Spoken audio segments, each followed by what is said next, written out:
ঠিক আছে, আমি বলে শুনতে থাকুন।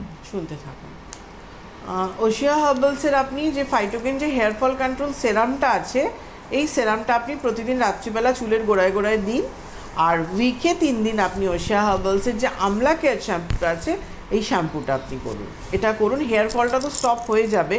কিন্তু আমি এটা সবাইকে বলে থাকি যে হেয়ারের ক্ষেত্রে হেয়ার ফলটা স্টপ হয়ে গেল, কিন্তু আমার হেয়ার ফল ফাইটোকেনের যে হেয়ার ফল কন্ট্রোল সেরাম, এটা আমার হেয়ার ফল স্টপের সাথে সাথে গ্রোথ আনে। কিন্তু পার্টিকুলারলি যে চুলটা এতদিন ধরে পড়ে গিয়ে আমার পুরো স্ক্যাল্পটা ফাঁকা হয়ে গেছে, সেখানে কিন্তু প্রপার গ্রোথের জন্য কিন্তু ফাইটোকেন হেয়ার ভাইটালাইজার এটা কিন্তু করা খুব প্রয়োজন। চেষ্টা করবেন ফাইটোকেন হেয়ার ভাইটালাইজার করে তার ঠিক 10 মিনিট বাদে হেয়ার ফল কন্ট্রোল সেরামটা দিতে।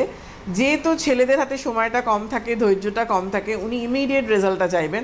আর ফাইটোকেন হেয়ার ফল কন্ট্রোল সেরাম এমন একটা সেরাম যেটা ম্যাসিভ হেয়ার ফল, যেটা প্রচণ্ডভাবে চুল ঝরছে, ঝরে পড়ে যাচ্ছে টাওয়ালে, চিরুনিতে, সেটা 3-4 দিনের মধ্যে তোমার পুরো হেয়ার ফলটাকে কন্ট্রোল করে দেবে। এত কম সময়, মানে এটা সত্যিকার একটা ম্যাজিক্যাল প্রোডাক্ট কিন্তু। এবং এটা কন্টিনিউ, এটা আমি সবসময় বলি একটা ফাইল পুরো কমপ্লিট করতে।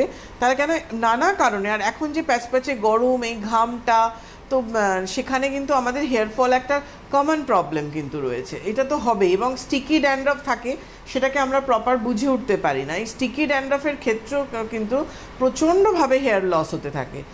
প্রথম অবস্থায় আমরা ড্যান্ড্রফ নেই, অনেকেই কিন্তু এখানে বলে যে আমার ড্যান্ড্রফ নেই, কিন্তু আমার স্ক্যাল্পের মধ্যে যখন আমি মানে চুলটা দিয়ে আঁচড়াচ্ছি দেখছি, তখন নখের মধ্যে কিন্তু কাদা কাদা মতো ওঠে। তো সেই ক্ষেত্রে প্রপার কিন্তু আমার যে হেয়ার বলুন, স্কিন বলুন, যেটা বলুন, যেটা আমার দরকার, যেটা আমার রিকোয়ারমেন্ট রয়েছে, সেটা কিন্তু করা খুব প্রয়োজন রয়েছে।